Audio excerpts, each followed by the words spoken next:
test is in 4-part, Part 1, Part 2, Part 3, and Part 4. Now look at Part 1. You'll hear a woman complaining about an item she has bought. First, you have some time to look at questions 1 to 4.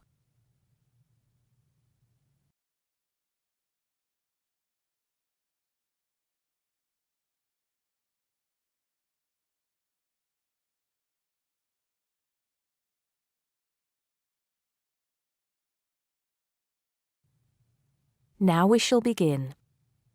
You should answer the questions as you listen because you will not hear the recording a second time. Listen carefully and answer questions 1 to 4. Smart Electricals, Mike speaking. How may I help you today? Good morning. I'm calling to complain about an item I recently purchased from your company. I'm not happy with it. Oh, I'm really sorry to hear that. I'll take you through the company's complaints procedure. I'll need to retrieve your files from our records so that we can discuss the problem properly and find a solution. I'll need to take some details from you first. Is that okay? Okay, but I don't have a lot of time. Will it take long? Not long, madam. Can I first take your name? Yes, it's Susan Yorke, Y-O-R-K-E. Okay. Can I have the address, please? Yes, it's Flat 1, 25 Alpine Avenue. That's A-L-P-I-N-E Avenue, Harchester. The postcode is HA6 5LD. Okay. Next. Could you give me your telephone number? Preferably one that we can call you on during normal working hours. Well, the home one is 01734 525 268. But you're only likely to catch me on that number in the evenings. I usually have my mobile phone with me during the day, though. It's probably best to take that number then. All right. My mobile number is 0781 233 452. And do you have the order reference number on you, by any chance? Well, I have the receipt that the camera came with in front of me. Ah, good. Which number is it? It's a bit confusing. It should be the 7-digit number on the top left corner of your invoice. Let me have a look. I need my glasses. Found it. It's DMX8443. Thanks. Now, when did you purchase the item? Well, the camera was delivered last Monday, on the 1st of February. I ordered it online about 2 weeks before that, but I can't remember the exact date. If you have another look on the invoice receipt, the date should be there. Oh, yes. Here it is. January the 15th. Okay, I'll make a note of that. So, the item is a digital camera? Yes, it's the Aqua PowerShot model in silver. Thank you. Did you take out any kind of insurance when you bought it? Well, no, it was on special offer. I didn't need to pay any extra for the insurance because it came with a special 4-star policy. Well, it means you're fully covered for at least another 3 years. Before you hear the rest of the conversation, you have some time to look at questions 5 to 10.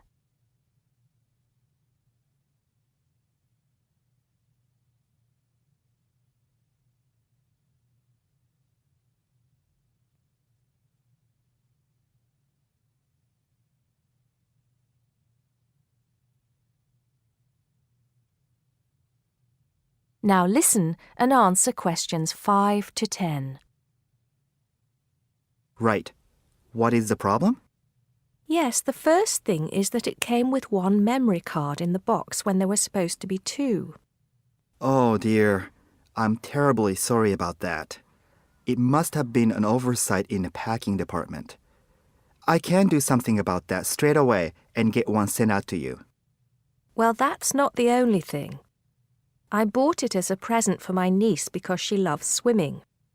It said on the website that it was waterproof, But when she took it on holiday and tried to use it underwater, it got ruined because water got into the lens. You can imagine how disappointed my niece was. I certainly can. Were those the only problems? No, there was one other thing. It came with a case to protect it. When I opened the box to take the case out, I saw that it had a big scratch on it. We're really sorry about that. I can offer to have the camera repaired for you. In the event that it can't be repaired, we'll send you a replacement. I don't think so. Seeing as it was faulty in the first place, I wouldn't want another one. I think I'd rather have my money back. Can I get a refund? Yes, of course. If you send it back to customer services, I'll make sure it's dealt with. Thank you very much. That is the end of part 1. You now have half a minute to check your answers.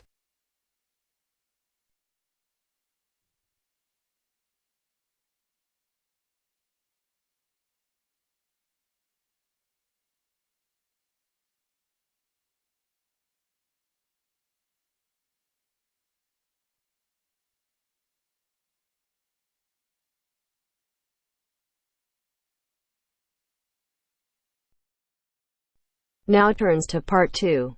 Part 2.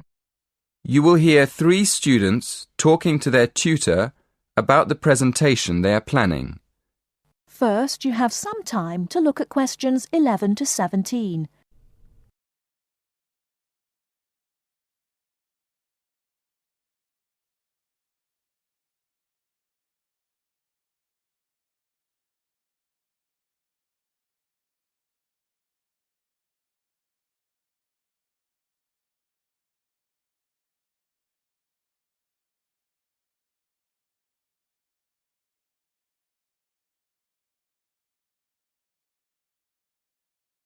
Now, listen carefully and answer questions 11 to 17.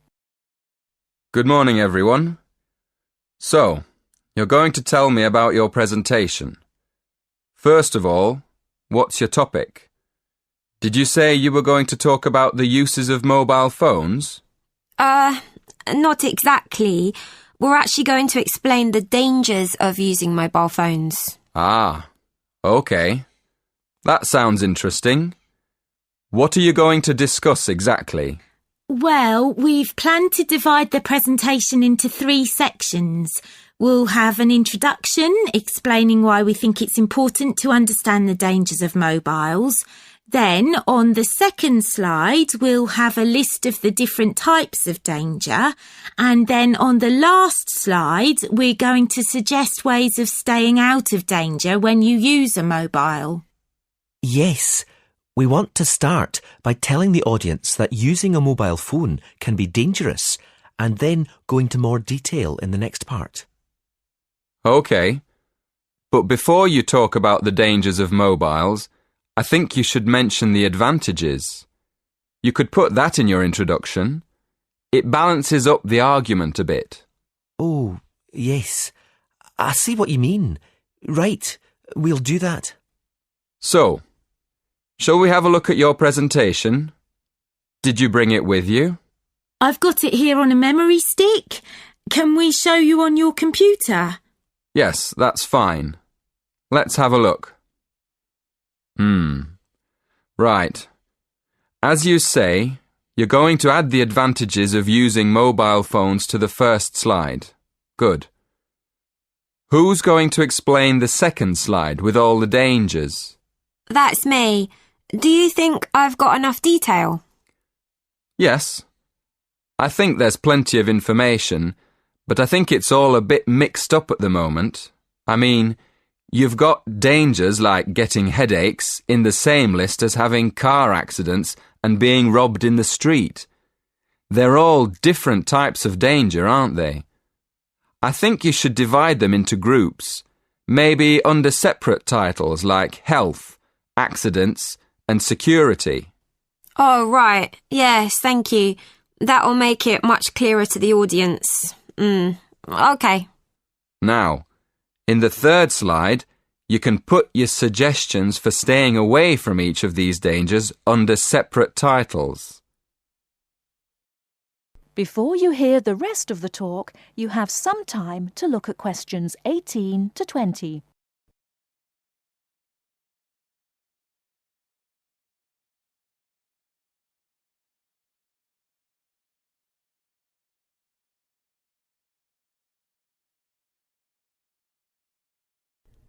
Now listen and answer questions 18 to 20. Have you got any other questions? Yes. The presentation should be for 10 minutes. Is that right? Yes, but 10 minutes in total, including 3 minutes for questions. So you'll only talk for 7 minutes. That's only 2 minutes each. We won't be able to say much in that time at all. That's why you have to plan what you're going to say carefully and make sure you only include the most important information. For instance, you won't have time to give examples, but you could put some images on your slides that show examples without spending time talking about them. Hey, that's a good idea. And the audience can look at them while we talk. And another thing, make sure all the slides have the same style. You should get together and agree on one style for the whole presentation. OK, we'll do that too. Thanks a lot for your help. That is the end of part 2. You now have half a minute to check your answers.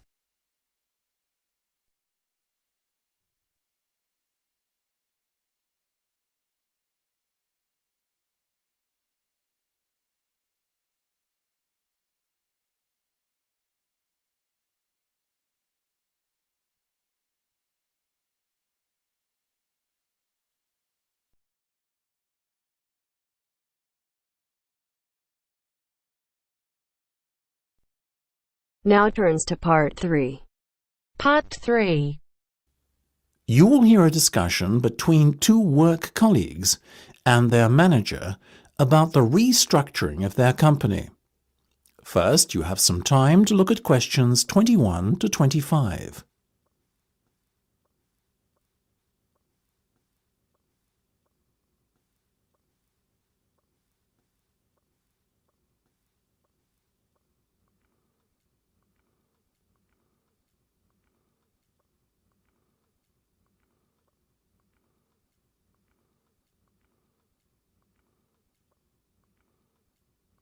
Now listen carefully and answer questions 21 to 25. Come in, both of you. I believe you wanted to talk to me about something, is that right? Yes. Basically, all the staff are concerned about what the restructuring of the company is going to mean for them. None more so than myself and Nam, as we are the newest members. As I said to all staff at the meeting last week, there's no cause for concern. There will be no compulsory redundancies. All redundancies will be on a voluntary basis. Yes, we understand that, but to tell the truth, we just want a little reassurance that our jobs are safe. Look, Anne and Penny, the company isn't going to be short-sighted and let its bright young minds go. Besides, we've already met our target for the number of voluntary redundancies we want to secure. In fact, there's a waiting list. You know as well as I do that the age profile of staff at this company needs to come down. A lot of our employees are close to retirement age and are just going through the motions until they can take their pensions. That's why we decided on this redundancy initiative. We want to encourage those that would be happy to leave to do so and employ younger, more motivated staff. I guess that makes us feel a little better. But we're also worried about the upcoming salary review. What will it mean for us? Given the fact that the company's motivation for this restructuring initiative is not to cut costs, you needn't be worried that there will be a negative effect on your salaries. We are running a very profitable business and we will reward our top performers in the upcoming review. Both of you fall into that category, so you can expect a healthy bonus and salary increase. Simple as that. That's good to know. Another thing on our minds was the fact that With all these voluntary redundancies happening in the next few months, there will be a lot of positions opening up higher in the company. What we were wondering is, will the recruitment drive be an internal or an external one? Obviously, we will recruit internally where possible. That has always been company policy. So, if you're asking me will there be opportunities to gain a promotion in the near future, then the answer is very definitely yes. The type of candidate we would be looking for has a proven track record and is performance-driven. How can we improve our chances of getting promoted then when the opportunity arises? Well, in the meantime, be prepared to take on additional responsibilities, especially those relating to the management of other members of staff. Obviously, the higher up you go in the company, the more involved you'll be in managing people. What the management team is looking for then is proof that you can work effectively with and manage other members of staff. Before you hear the rest of the discussion, you have some time to look at questions 26 to 30.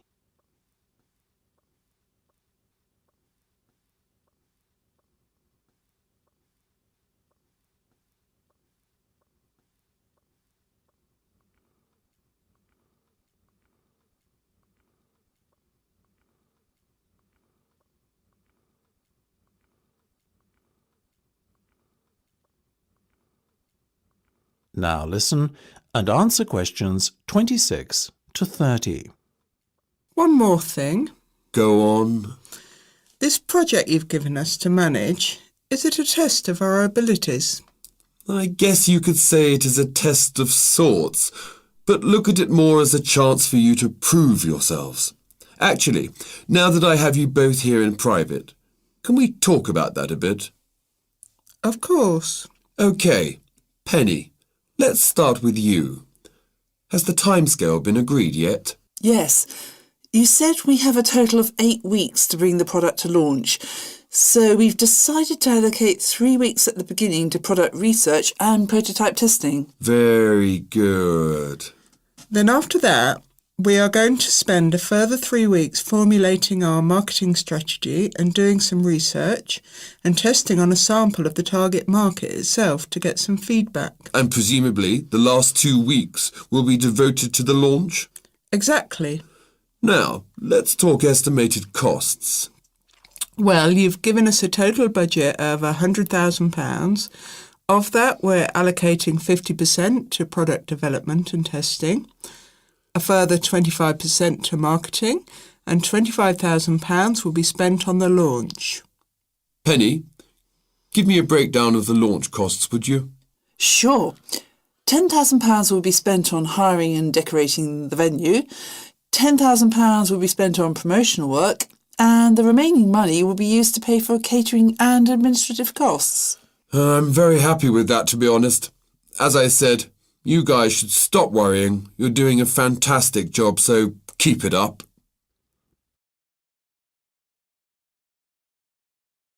That is the end of part 3. You now have half a minute to check your answers.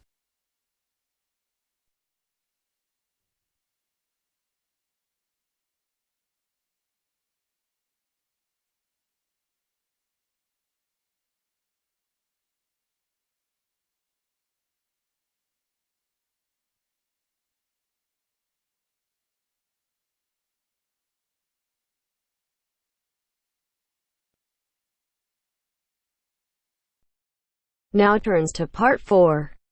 Part 4. In this section, you'll hear a lecture on coral reef. First, you have some time to read questions 31 to 40.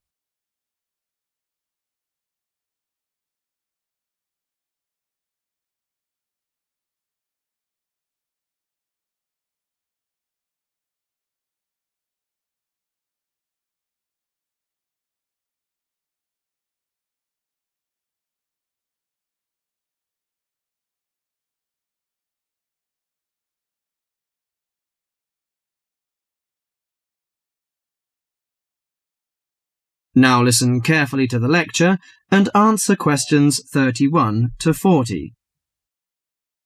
Do you fancy diving in the wonderful world of coral reefs, green sponges, colourful fish and red crabs? It is a rich garden beneath the waves. But how much do you know about the corals? Are they animals or plants? What are the threats to coral reefs? Today, Mr. Tim Harford, Executive Director of the Coral Reef Alliance, is going to introduce the facts about coral reefs. Good afternoon, everyone. Coral reefs are one of nature's most magnificent creations. It is filled with thousands of unique and valuable plants and animals. Over 1/4 of all marine species depend on healthy coral reefs. Humans also depend on coral reefs. These marine ecosystems are the primary source of food and income for millions of people, a vast repository of valuable chemical compounds and medicines, and a natural wave barrier that protect beaches and coastlines from waves and storms. Coral is actually the exoskeletons of coral polyps. Made from limestone, these skeletons build up over time, forming the reef. New corals are born each April. At a certain hour, on a certain night, mature corals suddenly release clouds of eggs and sperm into the sea. After the fertilized eggs take root on the seafloor, they can grow up to 15 centimeters per year. Coral reefs are present in the waters of over 100 countries. These are warm, 18 to 29 degrees centigrade, shallow, sunny regions primarily between the tropics of Cancer and Capricorn. Only clear, warm salt water can support a coral reef. And because sunlight is crucial to the reef's survival, the water must also be shallow. The algae that grow on coral provide much of the coral's food. In deeper water, algae cannot get the sunlight they need to grow. Most coral reefs are in the tropics because natural conditions there are perfect. In their modern form, coral reefs have thrived on Earth for over 50 million years. In recent years, however, more than 11% of the world's reefs have been lost, with another 16% severely damaged during the El Niño event in 1998.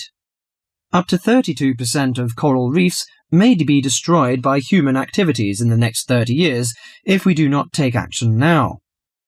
Corals and coral reefs are extremely sensitive. Slight changes in the reef environment may have detrimental effects on the health of entire coral colonies. These changes may be due to a variety of factors. One of the greatest threats to coral reefs is human expansion or development. As human population increases, so does the harvest of resources from the sea. Due to overfishing, reef fish populations have been greatly decreased in some areas of the world. The removal of large numbers of reef fish has caused the coral reef ecosystems to become unbalanced. As we know, corals are also very popular as decorations.